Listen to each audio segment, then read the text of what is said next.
and today we're going to make a quiche. And what a quiche is basically it's a brunch pie that you make with eggs and a crust. But we're going to add some different things and make it really simple. It's going to be really delicious. So what we're going to do first is we're going to caramelize some onions. All we're going to do is we're going to turn the oven on at 350 preheating, and we're going to turn our stove on at the back. I have them using the rear burner, but we have to turn it on to a low heat, and we're caramelizing some onion. This is a large onion, and it is using a half a tablespoon of butter that's already in there, and we're going to stir them and make sure that your stove is turned on. And then we're going to add a little bit of black pepper,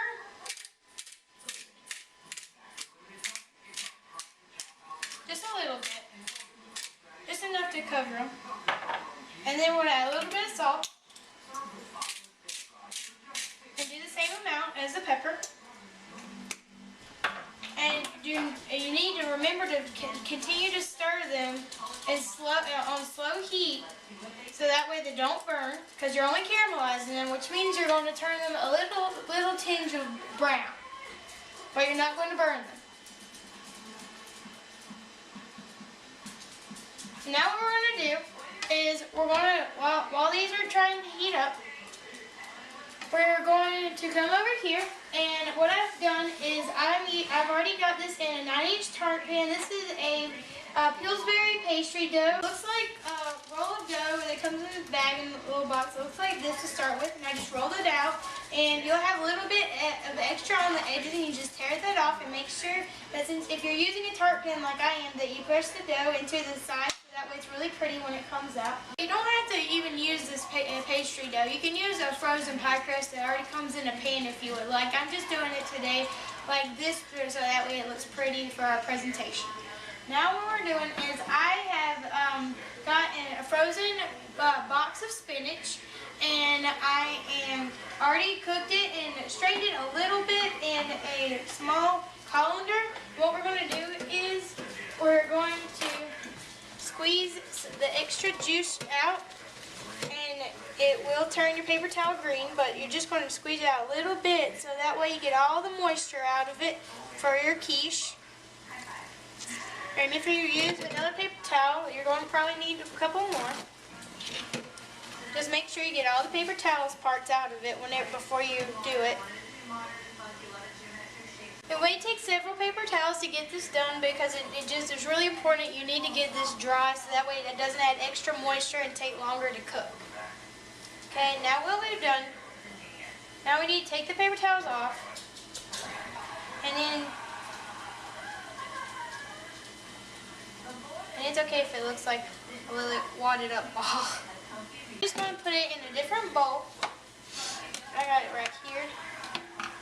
Set it to the side, and now you're going to go back to stirring your onions, because you need to make sure you stir them so they don't burn. Okay, now this is what the onions should look like after you've got them caramelized. Like I said, they're only a little tinge of brown, and they're softened. Make sure they're softened, and you need to take them off the heat and make sure your stove top's turned off, and set them to the side. And now we have 4 eggs, just whole eggs, and we have 2/3 cup milk. I'm using 2% milk because that's what we keep at our house, but it really doesn't matter what kind. And you're going to mix it with a whisk, just like you're making scrambled eggs. Now this is what it should look like after you've got it mixed up. Now what you're going to do is you're going to add 1 cup of, I'm using this Kraft Italian Classic. It's got mozzarella and Parmesan cheese. You want to put it into the bowl. And make sure it's getting all that out of there. You want to mix it up a little bit more. And then you can use 6 to 8 slices of already cooked bacon that's crumbled up. I have exactly 7. And you're going to mix that. You want to make sure that's all mixed up in there. And now you're going to go grab your spinach from over here. You're going to add your spinach. And make sure it's all mixed up good.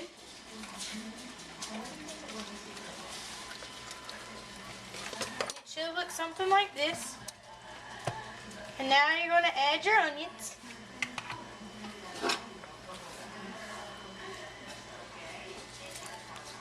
Gotta make sure you get them all off the pan. It's great to use a non-stick pan for this, but if you don't have a non-stick pan, make sure you spray it with a little bit of baking spray like Pam. Even though the butter should make it slide off easier when you're caramelizing it. Just make sure it's all mixed up good and all that flavor's in it. It should look a little something like this. And now you're going to add just a little bit of pepper and a little bit of salt.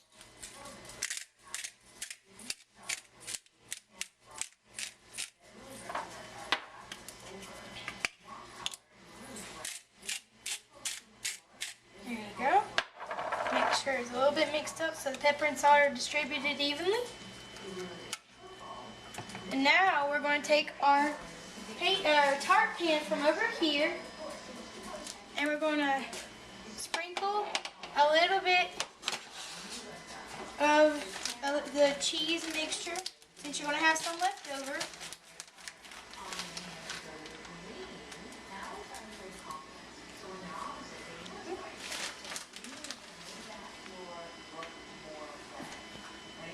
Quiche is in the oven. I want to talk about my apron today. I want to say thank you very much to Aunt Diane who got it for me.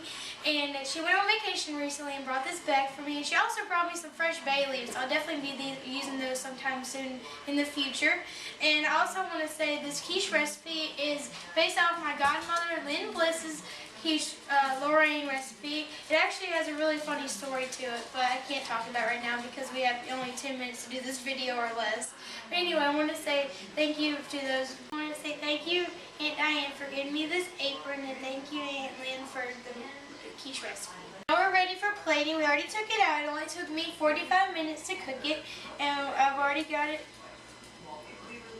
cut up a little bit. Got it on this pretty plate. Here it comes out. Oh yes. Oh, need to make sure you get a little bit of that extra crust there. There, and here's an idea for a serving. And because a quiche is a brunch dish, or you can even have it for lunch or dinner too. And we have just a little piece of toasted sourdough bread and a little fruit to serve it with. Now we're ready to try it out. And it's all gooey. Oh yes. It's amazing.